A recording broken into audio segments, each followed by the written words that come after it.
Welcome to 10 to 10. மறுபடியும் ஒரு யூஸ்ஃபுல்லான வீடியோவில் உங்களை சந்திக்கிறதுல ரொம்ப சந்தோஷம். இந்த வீடியோவில் நம்ம என்ன பார்க்க போறோம்னா, உங்களுடைய ஆண்ட்ராய்டு மொபைல்ஸில் டெலீட் ஆன ஃபோட்டோஸ் அல்லது வீடியோஸை வந்து எப்படி ரெக்கவர் பண்ண போகிறோம் அப்படின்றத பற்றி தான் இந்த வீடியோவில் பார்க்க போகிறோம். ஒரு சின்ன ஆப் மூலியமாக தான் இதில் டெலீட் ஆன ஃபைல்ஸை வந்து நம்ம ரெக்கவர் பண்ண போகிறோம். ஸோ கடைசி வரை இந்த வீடியோவை ஸ்கிப் பண்ணாமல் பாருங்க. இந்த ஆப் டவுன்லோட் பண்ணி நீங்கள் இன்ஸ்டால் பண்ணிட்டு ரெக்கவர் பண்ண ட்ரை பண்ணுறதுக்கு முன்னாடி உங்களுடைய மொபைல் ஸ்டோரேஜில் 1 அல்லது 2 GB வந்து ஃப்ரீயாக வச்சுக்கிட்டீங்கன்னா இந்த ஆப் ரெக்கவர் ஆப் வந்து கரெக்டாக ஒர்க் ஆகும். இல்லைன்னா நடுவில் உங்களுக்கு ஒரு பாப்அப் எரர் வந்து ஸ்டோரேஜ் இல்லைன்ற மாதிரி காட்டும். ஸோ அதை நீங்கள் ட்ரை பண்ணுறதுக்கு முன்னாடி நோட் பண்ணிக்கிங்க எந்த அளவுக்கு ஸ்பேஸ் இருக்குது அப்படின்ட்டு. நம்ம சேனலை புதுசாக பார்க்குறவங்க சப்ஸ்கிரைப் பண்ண மறந்துடாதீங்க. அப்படியே பக்கத்தில் இருக்க பெல் ஐக்கான் ப்ரெஸ் பண்ணிக்கிங்க. இதை பற்றி ஏதாவது உங்களுக்கு கருத்து தெரிவிக்கணும்னா கமெண்ட் பாக்ஸில் தாராளமாக நீங்கள் கமெண்ட் பண்ணுங்க. இந்த ஆப் மூலியமா எப்படி ரெக்கவர் பண்ண போகிறோம் அப்படின்றத இந்த வீடியோவில் பார்க்கலாம்.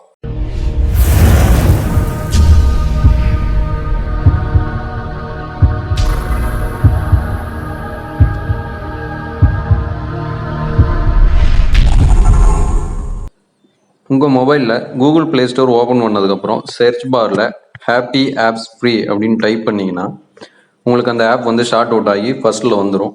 ஸோ அந்த ஆப் ஓப்பன் பண்ணிட்டீங்கன்னா photo recovery, app deleted video recovery அப்படின்ற ஆப் வந்துருக்கும். கீழே பார்த்தீங்கன்னா ஹாப்பி ஆப்ஸ் ஃப்ரீ அப்படின்னு காட்டியிருப்பாங்க. நான் ஆல்ரெடி இன்ஸ்டால் பண்ணதுனால இந்த ஆப் வந்து எனக்கு ஓப்பன் காட்டும். நீங்கள் புதுசாக டவுன்லோட் பண்ணுறவங்க இந்த ஆப்பை இன்ஸ்டால் பண்ணிவிட்டு ஓப்பன் கொடுத்துருங்க. உங்களுக்கு ஒரு சில ஆடெல்லாம் அதில் ஓப்பன் ஆகும். ஸோ அதெல்லாம் ஸ்கிப் பண்ணிடுங்க. அந்த ஆடெல்லாம் க்ளோஸ் பண்ணிவிட்டு கெட் ஸ்டார்டட் அப்படின்னு கொடுத்தீங்கன்னா உங்களுக்கு ஒரு சில ஆட்லாம் ஓப்பன் ஆகும். ஸோ அதெல்லாம் அப்படியே ஸ்கிப் பண்ணிடுங்க. ஸ்கிப் பண்ணிவிட்டு மேலே பார்த்தீங்கன்னா ஸ்கேன் அப்படின்னு கொடுத்துருப்பாங்க. அதை டச் பண்ணிங்கன்னா 2 ஆப்ஷன் இருக்கும், scan images and scan videos அப்படின்னு இருக்கும்.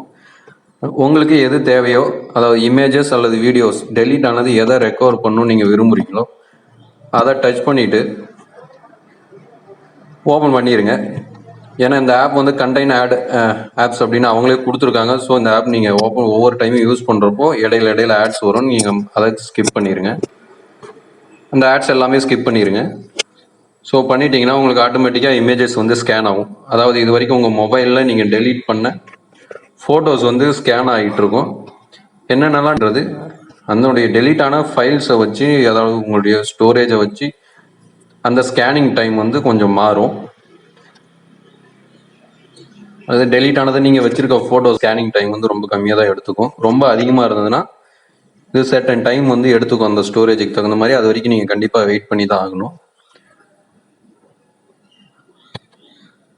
இதே மாதிரி தான் நீங்கள் வீடியோஸ் ரெக்கவர் பண்ணாலும் அதுக்கு கீழே இருக்க ஆப்ஷனை நீங்கள் சூஸ் பண்ணிக்கலாம்.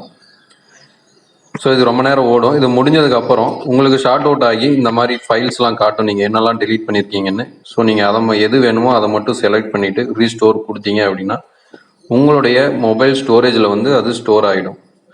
உங்களுக்கு எந்த ஃபோட்டோ வேணுமோ அந்த ஃபோட்டோவை மட்டும் நீங்கள் செலக்ட் பண்ணி உங்களுடைய ஸ்டோரேஜில் சேவ் பண்ணிக்கலாம். தேவையில்லாத ஃபோட்டோஸ் எல்லாமே நீங்கள் செலக்ட் பண்ணாமல் விட்டாவே போதும், அது ஆட்டோமேட்டிக்காக டெலீட் ஆகிடும். ஸோ இதே மெத்தட் தான் வீடியோஸ்க்கும். நீங்கள் அதே மாதிரியே ஸ்கேன் வீடியோஸ் அப்படின்னு கொடுத்தீங்கன்னா உங்களுக்கு டெலீட் ஆன வீடியோஸ்லாம் ஸ்கேன் ஆகி ரெக்கவர் ஆகும். உங்களுக்கு எந்த வேணுமோ அதை மட்டும் செலக்ட் பண்ணி நீங்கள் உங்களுடைய ஸ்டோரேஜில் ரீஸ்டோர் பண்ணிக்கலாம். இந்த சின்ன ஆப்பே போதும், உங்களுடைய மொபைலில் வந்து நீங்கள் டெலீட் ஆன ஃபோட்டோஸை வந்து ஈஸியாக ரெக்கவர் பண்ணிக்கலாம். அதே மாதிரியே வீடியோஸையும் நீங்கள் ஈஸியாக ரெக்கவர் பண்ணிக்கலாம். இப்போ சொன்ன மாதிரி தான் இந்த ஆப் மூலியமா நீங்கள் சிம்பிளாக உங்களுடைய மொபைல்ஸில் டெலீட் ஆன ஃபோட்டோஸ் அல்லது வீடியோஸை வந்து ரொம்ப ஈஸியாக ஒரு குறிப்பிட்ட நேரத்தில், அதாவது நீங்கள் ரெக்கவர் பண்ண போகிற ஃபைல் சைஸை பொறுத்து அல்லது டெலீட் ஆன ஃபைல்ஸை பொறுத்து அந்த டைமுக்கு தகுந்த மாதிரி ரெக்கவர் பண்ணிடலாம். கண்டிப்பாக இந்த மாதிரி சுச்சுவேஷனில் இருக்கவங்க இந்த ஆப்பை மறக்காமல் ட்ரை பண்ணி பாருங்க. உங்களுக்கு ரொம்ப யூஸ்ஃபுல்லாக இருக்கும். இதே மாதிரி அடுத்த ஒரு யூஸ்ஃபுல்லான வீடியோவில் உங்களை சந்திக்கிறேன்.